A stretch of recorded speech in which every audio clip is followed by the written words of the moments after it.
customer, you are maybe paying a commission. That's clearly variable to sale. So you identify your profit and loss account, just do a simple, tell your accountant to do a simple analytics of what is fixed and what is variable. Practically in life, there's nothing 100% fixed and there's nothing 100% variable. But you will establish a trend by logically, commonsensically trying to bifurcate your costs into fixed and variable. Believe in me and do a trend analysis for 3 years, it will start telling you a story. Numbers will start speaking to you. What is your business? What's wrong with it? What's right with this? What's right with the target company? What's wrong with it? So determine what is net margin. Net margin is sales price minus all raw material cost, minus all packing cost, minus all variable costs. All variable costs. Which is, what does variable mean? Variable to sales. So you track net margin as percentage to sale. तो आप बोलोगे 30% धंधा है. 30% is not raw material minus the mistake people are doing is sales minus raw material cost 30% है. हम बोलते हैं 30% नहीं है, 20% है. क्योंकि after sales minus raw material cost is all these other variable costs, and actually your net margin is only this. So if you sell 1 rupee, you got to incur freight outward, you got to incur commission. So it's just not making the product, you got to even sell it. So effectively, net margin is what you people need to really look at, and look at it very, very closely. And the next, second item is fixed costs. So whatever is not variable is fixed. So salary. Electricity pe aata hai, there is a fixed charge. If you close your factory down, there will be a fixed charge and there is a variable to production. So we actually bifurcate. If this is your fixed charge of electricity, this is variable to production. If you do your analysis intelligently and break, tell your accountant to do it, believe in me, you will see the fixed costs in a different light. Because fixed costs are not tracked percentage-wise like we are tracking variable cost. The net margin is a percentage always. Fixed cost is an absolute figure. आपका fixed cost 6 crore रुपया है, 1 crore रुपया है, 10 crore रुपया है, जो भी है. And you don't say I will increase it by 15%. Your manpower cost, okay, you are giving an increment. You are giving of that particular. So it's never related to sales. So all variable costs are related to sales. Fixed costs are an absolute figure. So in your modeling, and this is in large forums, this is being discussed. And like I said, we were with for a client, he had called in McKinsey's for a particular study. And when they were modeling out, so typically in America, and this is what he told me, we have a concept when we model out sales minus COGS, cost of goods. There are all different jargons, not to give you contribution minus SG&A. This is the McKinsey guy telling me. Sales, general and administrative overhead gives you EBITDA. That's the simple 5-liner model they are looking at. But I tell them sales, general and admin has sales, which has got variable. You have general, which has got employees, which is fixed. So your merging costs, your model will not be robust. And he said, yes.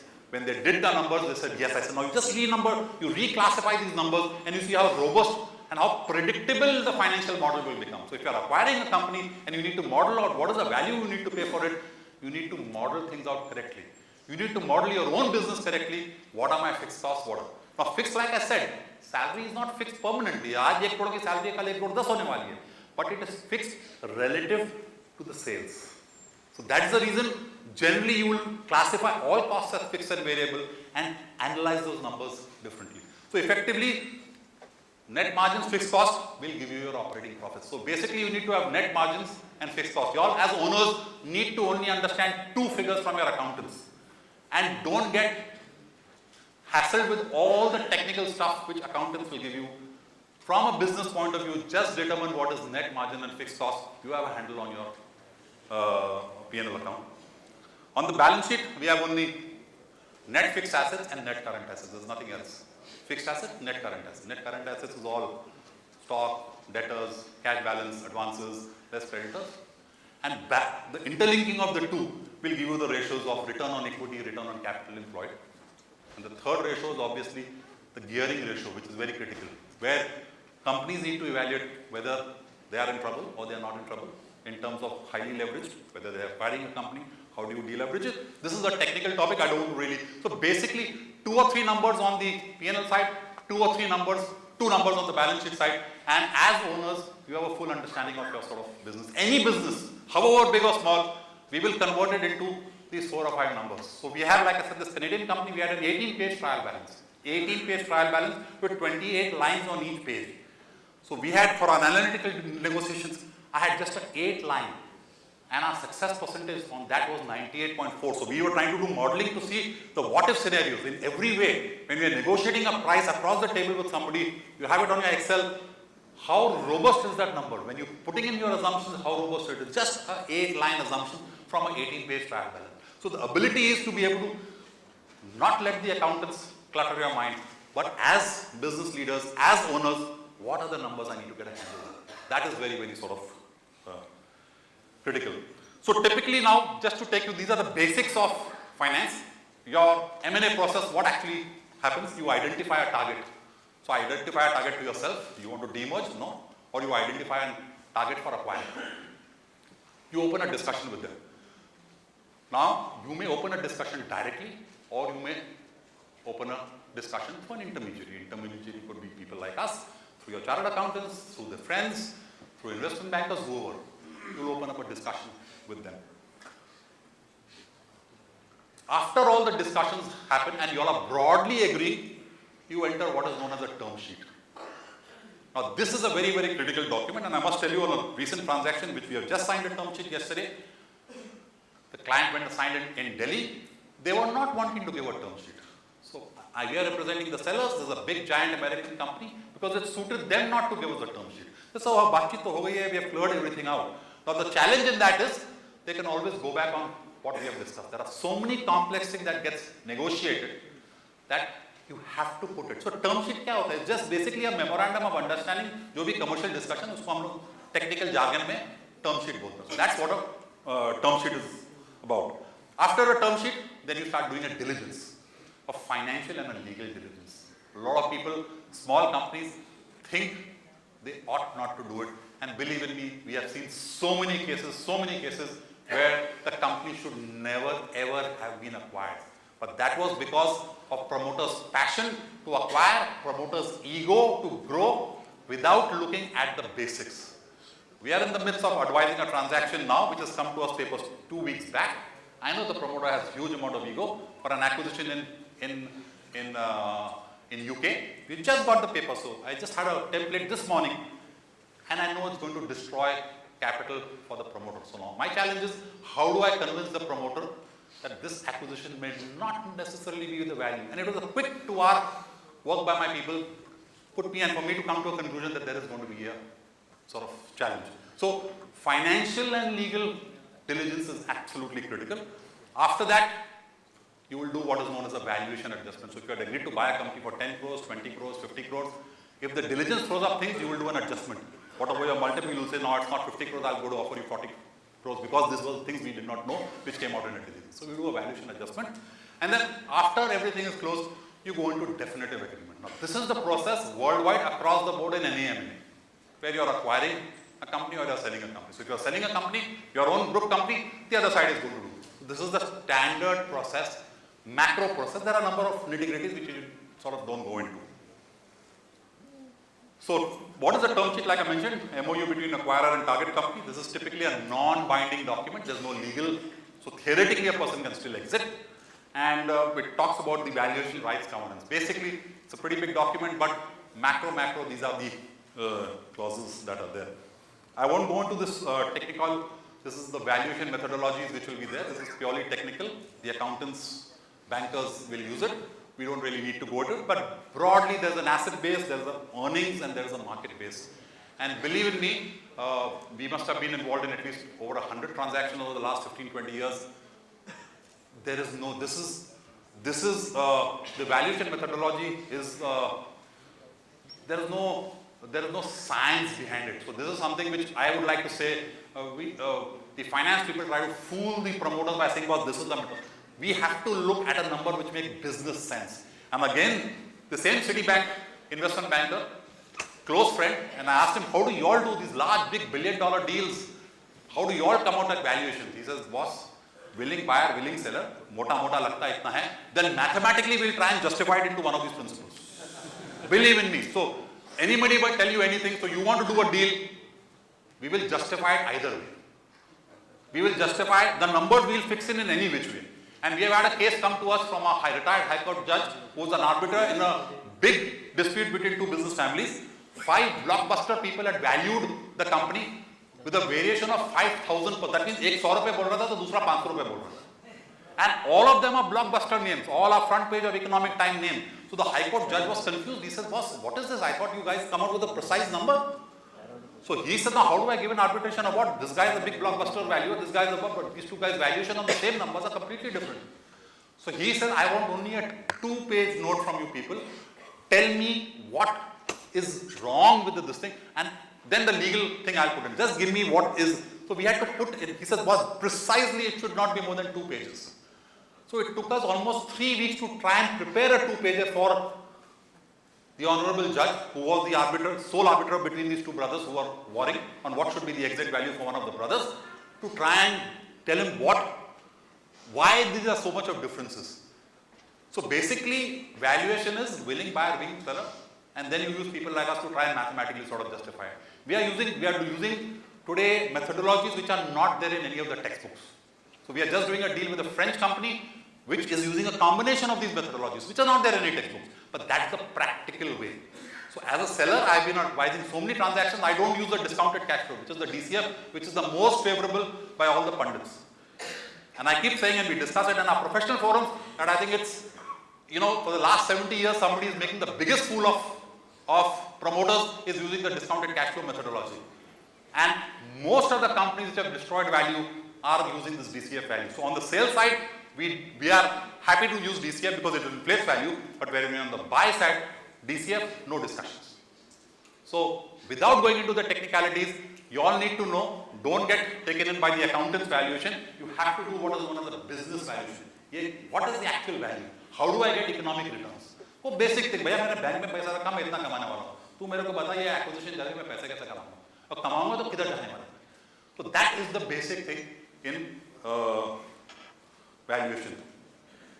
Some valuation jargons. So whenever you are on a transaction, some jargons will be thrown because that's part, you can't escape those jargons. So by default, it's very important to understand it. I remember the words of, I think Mr. Ambani or his sons, they were asked in an interview that why do you have such a big business, why do the sons have to go and do from Wharton and Stanford? So I remember reading one of the Ambani brothers saying that was when the finance people, if you're going to run a global company, they're going to be talking the jargon. You should understand what these guys are all talking about. So if you're running a business, you can't run away from finance, because ultimately profit and loss is all about numbers. So you need to understand some basic numbers. So what we call the pre-money, post-money valuation.